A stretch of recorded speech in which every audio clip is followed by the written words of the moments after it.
I assume this video is gonna be a little bit longer than the first two. I'm hyped, let's do this. Dram, Single Bill, Reverse Jaxi, and a lot more. This is the first kingdom with a wide range of cool looking strats and movement. If you feel overwhelmed by all the different options you have, this video will hopefully help you pick the best ones for your current skill set. I'm DSTA, and this is Change of Pace for Sand Kingdom.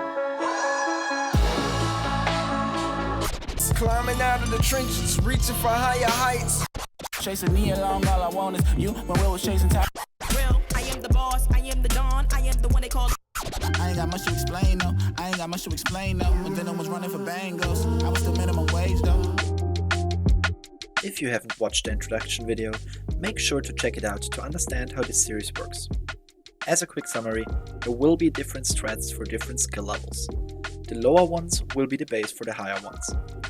If you're feeling confident though, that you already know the strats for a pace, feel free to check the timestamps to find the skill level that fits you best. Now, let's get moving.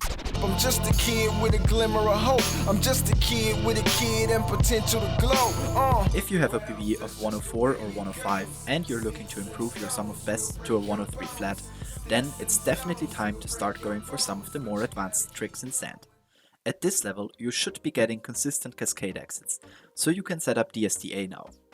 You're probably already aware of what this is, but let's go over it just in case. DSTA stands for Daylight Savings Time Abuse, which is where we set the date and time to when daylight savings happens on the switch menu. This allows us to plant the seed in the pot and watch it grow instantly, making it a fast moon to grab. To set up this trick, you first have to consider a few things. The time window to plant the seed is quite forgiving, but it is still recommended you get consistent sub-6 exits in Cascade. If you've stuck to this guide for the first two kingdoms, you should have all the tools you need for that. DSTA works with every date that changes to daylight savings time, but here are a few examples for the most common time zones. Before starting your run, set the clock to the right date and 1:53 AM. You can also check if the date is right by setting the time to 2 AM. If it's the correct date, you will get an error message like this. There's another thing you have to pay attention to. After pressing OK, daylight savings will happen exactly 7 minutes later. In order for the trick to work, you have to plant the seed before that and leave the pipe after.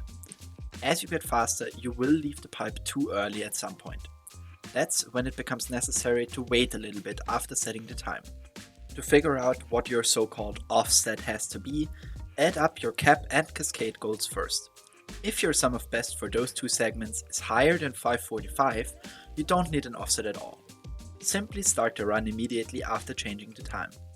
For every second you're below 545, you want to add 1 second to your offset. So for a 544, it's -1 second. For 543, -2, and for something like 538, it would be -7. It doesn't make much sense to have the offset on live split until -3, since you can't switch from the time settings to the game that fast. Just start the run as soon as possible after setting the time. For -3 and higher, you can add the offset to your timer. In live split, you can just change the starting time like so. By the way, if you want to do sand ILs, just set the time to 1:59 when you're ready to press A on this screen. Then start the IL immediately. Alright. Now that you know how to prepare everything for DSTA, let's actually do it. Just like in Cascade, don't spin pound, just roll at the start. Aim towards here and delay the final roll a little bit, so you can adjust your rolling angle directly towards the seed. Grab the seed and plant it in the middle pot.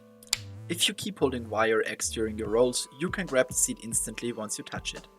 After throwing it, backflip, cap dive, wall jump, and make your way to the overlooking moon like this.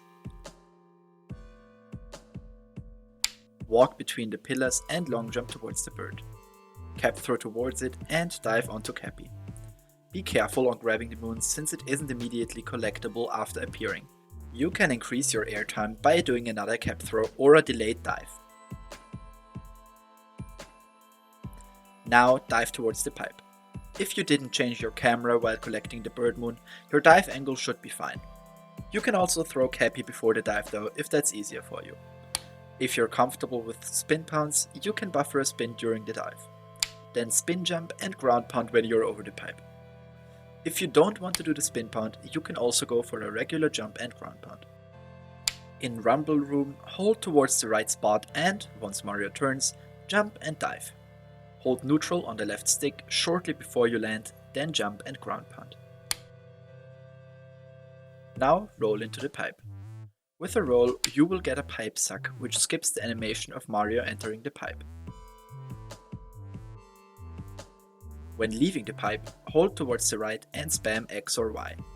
Dive, jump and ground pound when Mario is behind the cactus. If you miss the moon, you can also throw Cappy into it to make it spawn. After collecting it, dive and turn towards the super secret shop entrance. Right in front of it, start crouching and roll into it. You will bonk, which isn't slow in this scenario, as you gain back control over Mario immediately. Turn to the right and roll to enter employees only. Roll into the moon and do a spin pound to leave again.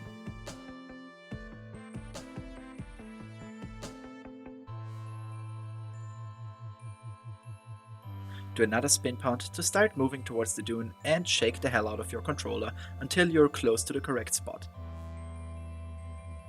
Roll cancel, jump and ground pound. While waiting for the moon to become grabbable, turn the camera so Mario lines up with this cactus in the background. This way, you can dive into the right direction instantly after collecting the moon. As already explained in Cap, don't roll boost downhill but start shaking shortly before the bottom of the dune. Stop shaking after passing the cactus and do a double jump off of the peak of the little dune. Cap dive and dive onto the icicle. Backflip, then cap dive, cap throw towards the center of the archway and dive again. A jump, another dive and roll into the moon. Now we're going to go for Dram.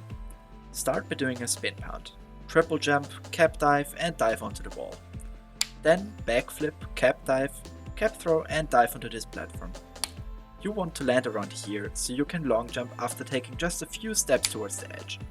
The height that you up throw at and the distance you have from the wall are quite important. In the end, it's a lot about getting a feeling for the right timing and position. But here you can see where that position roughly is.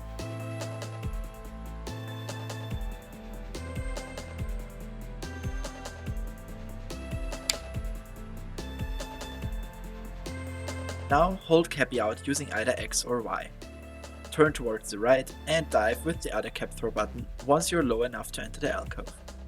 This way, Cappy doesn't come back when you try to dive like he would if you use the same cap throw button for both actions. When you touch the quicksand, immediately jump and do the same trick again. Keep holding the first cap throw button and dive by using the other one. Before you touch the moon, shortly after your final dive, shake your controller to home in. Here we go, you successfully performed Dram. Well, hopefully. One issue that can occur is this platform. If it gets in the way during Dram, the tricks will most likely not work. If the platform keeps blocking the capture warp for you, be aware that you can manipulate its position with your camera. If it's not on screen, it stops moving. This way, you can fix that problem. An easy way of practicing Dram is collecting this checkpoint and then just warping there after each try. Additionally, you can and should practice the part afterwards as well as the backup. Let's have a look at both of that next. If you got the capture warp, crash the bullet bill into the crates so both of them break. After the cutscene, cap throw and dive towards the moon. Long jump to the other side and land on the higher part. That way the next bullet bill should spawn. Collect the moon, then long jump back. Cap throw and home in once the bullet bill is in reach. Now let's have a look at the backup movement in case you missed Dram. Dive, jump, cap throw and dive. You don't want to do these inputs too fast. Otherwise, you won't end up in front of the entrance wall. Cap stall and make your way onto the icicle. Here comes the important part. When you get to the top, we are going to manipulate the bullet bill that now spawns. Cap throw, dive and jump to the left of the bullet bill spawner. Cap throw and dive towards the left crate and break it with 2 quick cap throws. Then jump and dive to the right. If you're fast enough, the bullet bill will fly in a small circle without crashing into anything. After collecting the moon, you can capture it and don't have to wait for a new one. This is a really useful backup that's totally worth learning since you will probably fail Dram from time to time like any other speedrunner. Alright, There's a way to go extra fast with bullet bills. Hold Y to accelerate and shake. Wait a little bit and right before your second shake, let go of Y. Now just keep shaking and you should soon reach high speed. Controlling the direction will be a bit harder, but you will get used to that. Shortly before crashing into the pillar, uncapture and dive. Spin pound in this direction and keep rolling towards this dead bush. Do 6 roll boosts, then start triple jumping, around here. Cap dive, wall jump, cap throw and dive to the top. Center the camera, capture the bullet bill and break the block. After the moon, dive, center the camera again, roll boost twice and roll cancel towards the bullet bill.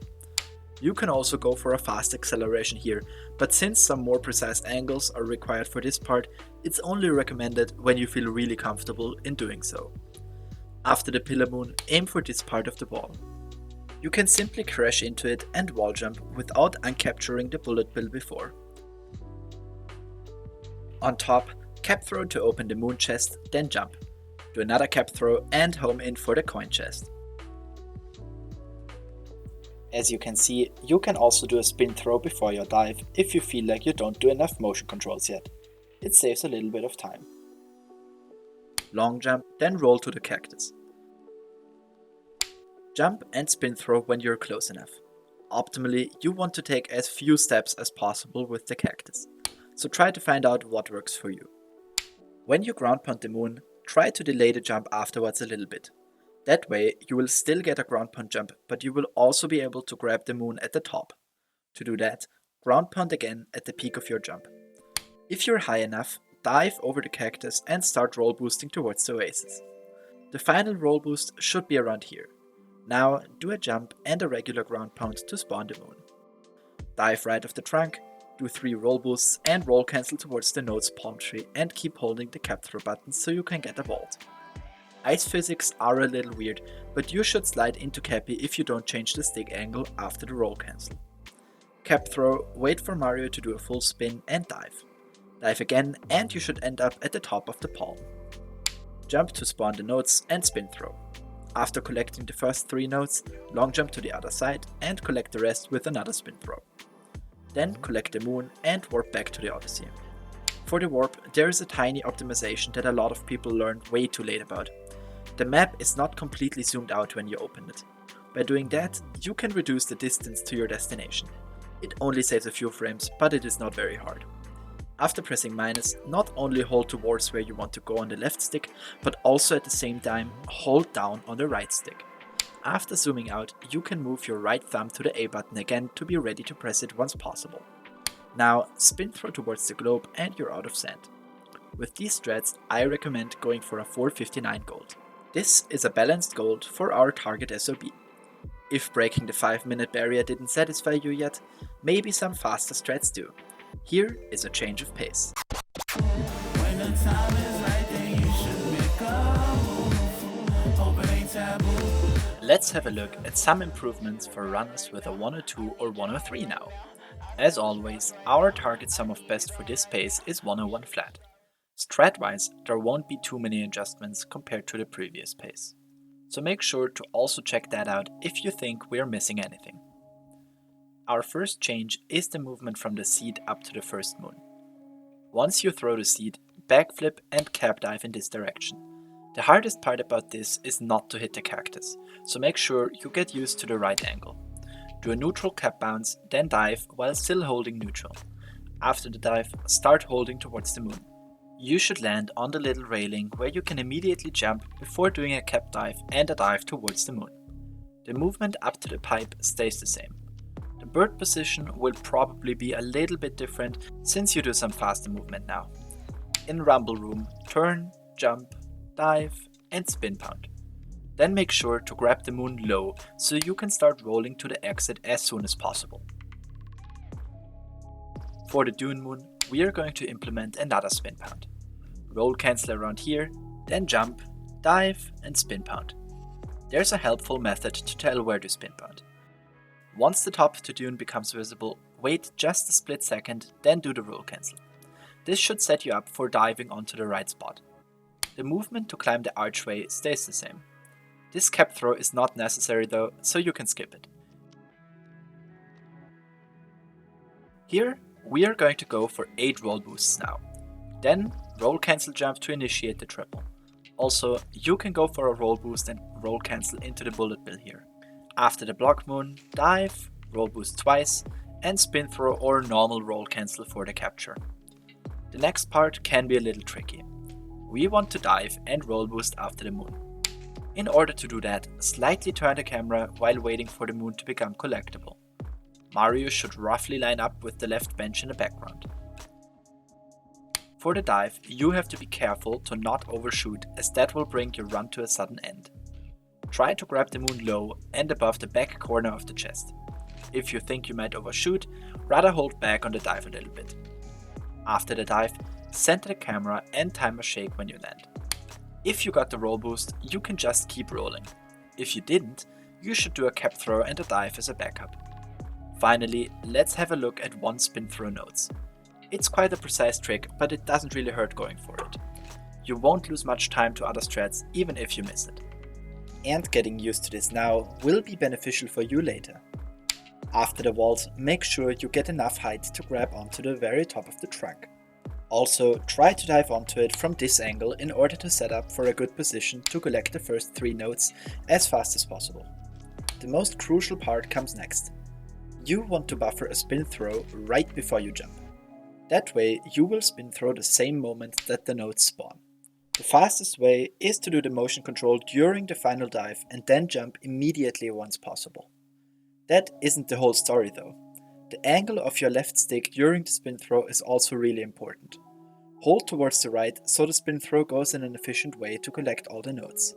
It's important to note that this angle only works for clockwise spin throws, so definitely do a left to right motion with your controller for this spin throw. After spawning the notes, move on to this leaf and long jump to the other side. Then instantly jump while still moving forward.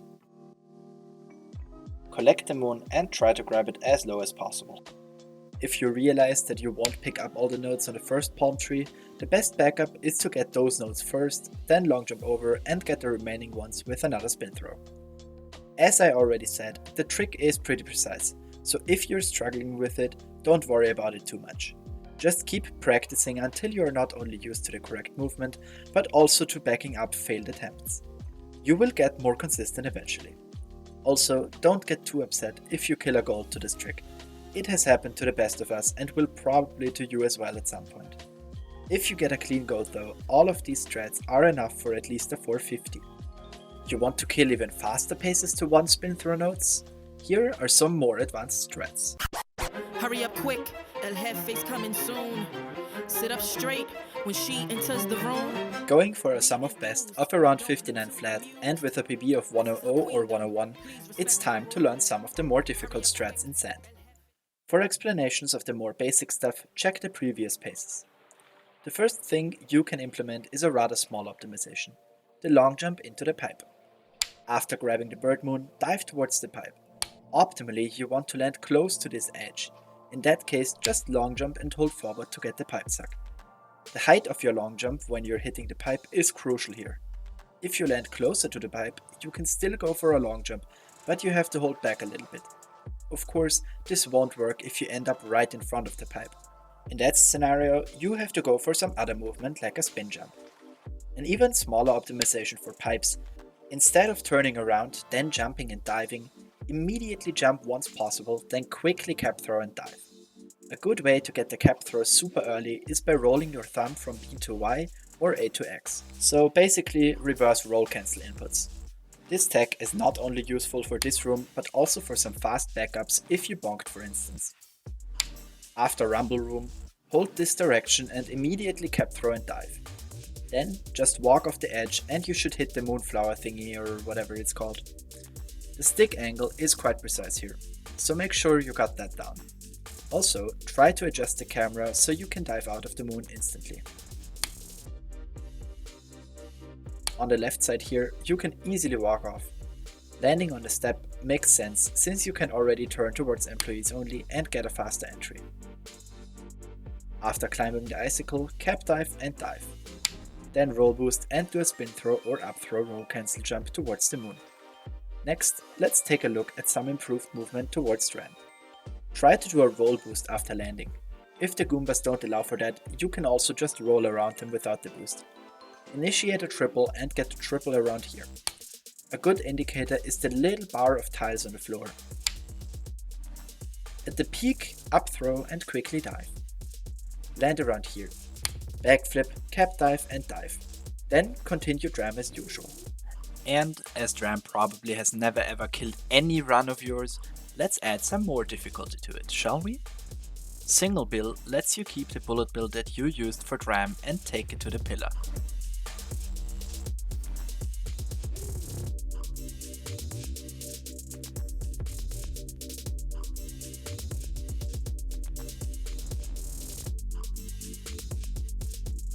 Depending on the movement, it can save 2 seconds or more.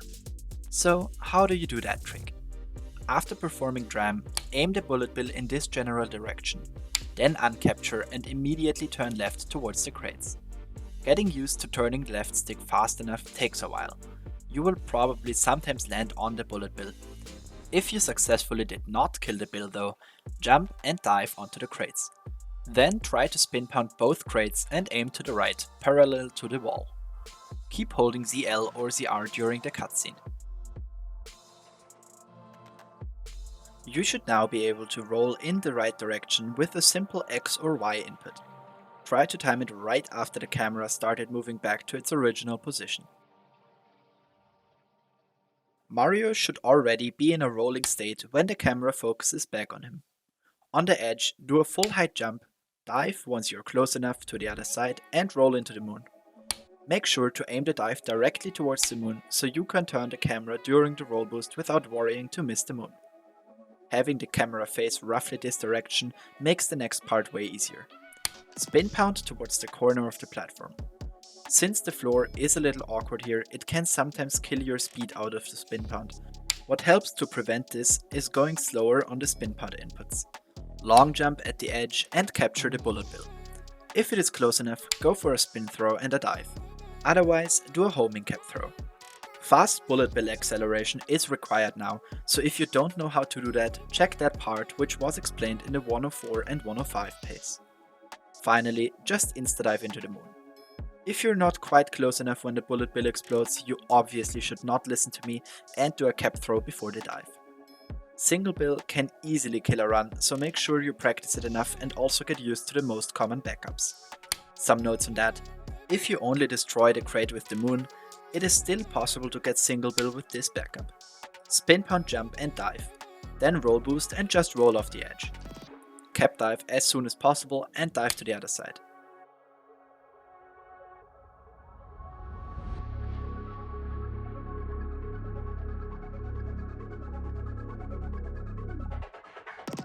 Getting to the pillar will be tighter now, so the safer approach is going for the common backup, which is using the next bullet bill.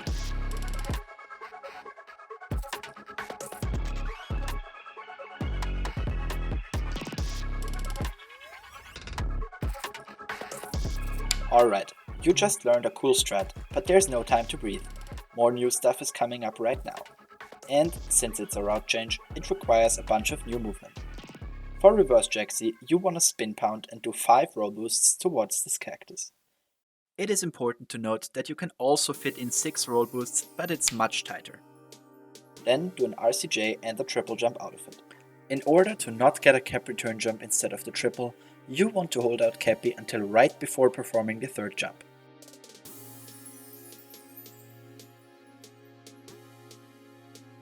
A way to do that is this.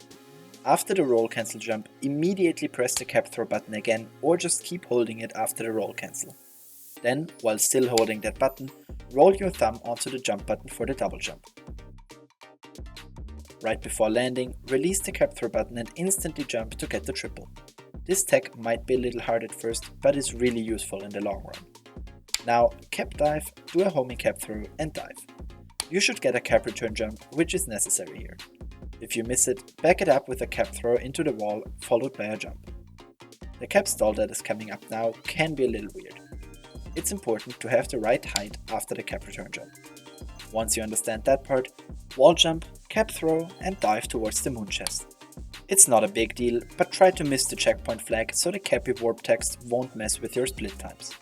Now roll boost and spin throw roll cancel into the chest. Jump into the moon and, before it becomes collectible, throw Cappy towards the other chest and home in. Also try grabbing the moon on the left side so you can go for a fast spin pound afterwards. Dive over the poison, roll boost and do another RCJ into a triple jump. You don't need to hold out Cappy here, since you can do a really quick triple jump before he comes back. Cap dive, cap throw and dive, then roll boost into the moon. Spin pound in this direction. Now jump and cap dive parallel to the wall. Try to cap stall underneath the moon block, then make your way to the top and wait for the bullet bill. Manipulating it correctly is quite tricky, but if you copy the movement I just explained, you should be able to make it work. While waiting for the moon, you can turn the camera the right way and throw Cappy towards the coins.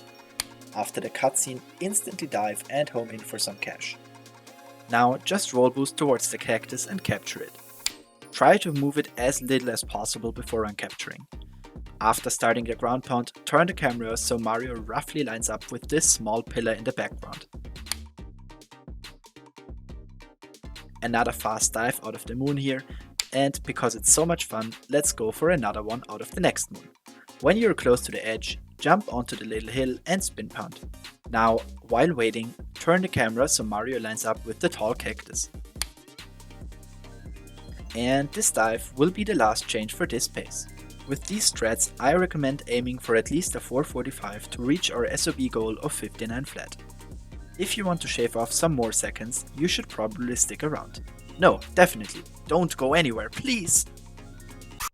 I'm human, I know when I fuck up, I'm feeling defiant. Salt in my wound, feel the burns from the tears that I'm crying. Aiming for a SOB of 58 flat, it's time to bring out some of the toughest optimizations. This is primarily for runners with a sub-hour PB. We won't revolutionize Sand Kingdom in this pace though, so definitely make sure you know about the tips from the previous paces as well. Let's skip ahead to Dune. We are going to get rid of the dive and start doing an RCJ right onto the correct spot. Around here, roll cancel to the left and jump forward. It's pretty hard and you will probably not be spot on all the time, but with time you will gain consistency for the right timing. To climb the archway, do another RCJ around here, then shake for Cappy to come back in order to get a cap return jump. Cap dive and dive. Then side flip on this face of the icicle. Afterwards, continue with the movement of the previous pace. For single bill, let's do some more optimal movement now. Aim the bullet bill towards here before uncapturing. The angle is more precise than before, so make sure you get that part down. After collecting the moon, spin pound and do a spin throw roll cancel jump to capture the bill. You will have to adjust to the position of the bullet bill. The closer it is, the sooner you have to roll cancel jump. Another small change for the reverse Jaxi movement. We want to skip this homing cap throw. To do that, try to get maximum height out of the triple jump before cap throwing. Wait for the full spin, cap bounce, then dive shortly after to get a cap return jump. After that, the movement stays the same. Going towards the Oasis, we are now going to go for the roll onto the little dune. When getting towards it, keep aiming slightly right of it as the slope will push you to the left. A visual cue to aim for is this palm tree in the background. If you have good rolls, you can even try to do the last bit of rolling on the slope. This way you will get faster boosts. The slope takes away some control though, and you have to counteract it with the stick angle during your rolls. I would say give it a shot and see how you do. Now time your final boost around here, aiming it directly towards the ground pound spot.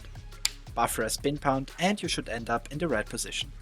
Since the angles are quite precise, it might take a while for you to get everything down. The most important part is to get a pretty much perfect line towards the peak after your final roll boost. And with that, we're almost done. There's one more strat I want to quickly explain, which is the dive on nodes. After jumping here, dive onto the leaf. Then long jump to the other side like before. A benefit of the dive is that you can skip one spin throw cycle if you're really fast. It rarely happens though and only saves a few frames, but going for it won't lose time to the other strat, so why not try it. It's probably worth mentioning though that you should only go for this once you're really consistent at identifying if the spin throw angle is correct. In case it is not perfect, you might miss one of the notes. And for the finale, let's make our way through sand again and look at some common places where runners lose time to unoptimal execution of strats. Ask yourself the following questions. Do you take a good line towards the seat and get as many roll boosts as possible in? Do you backflip immediately after throwing the seat? Do you roll boost into the overlooking moon? By doing that, you will have much more speed going to the left afterwards. If you miss the boost, you can also do a small jump after the moon to build up more speed. Do you have good lines towards the employees only entrance? Do you bonk by rolling slightly to the right? Do you take a straight line to the dune? Do you get maximum speed with the bullet bill? Do you know about this subtle slope? You can fit in 2 roll boosts on the end of that slope. If they are timed well, you will receive a very small boost that's a little faster than a normal roll boost. Do you spend as little time as possible being a cactus? Just a hop like this is enough. If you want to be even more optimal, you can even leave the cactus mid-air. Is your dive angle good here? If so, you can fit in 3 roll boosts before the ice.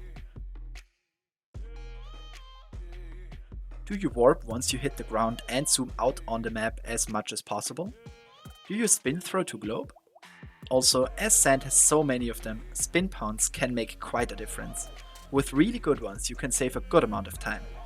Another rule of thumb is to grab moons as low as possible whenever you can. And with all that being said, you're totally ready for a 440 sand. That's my gold recommendation for this pace and the target sum of best. And that's pretty much it for sand. If you enjoyed this video, please consider liking and sharing. Eden, who checked the script for mistakes, would be happy about it. Flavian, who decided on strats and recorded clips, would be pleased. Lupus, who wrote the script and edited, would be delighted. And myself, who did a bit of everything, would even give you a little kiss. Hey, I'm DSTA, and I'm gonna fire my scriptwriter now for making empty promises to the viewers. See you next time for Change of Pace for Lake Kingdom.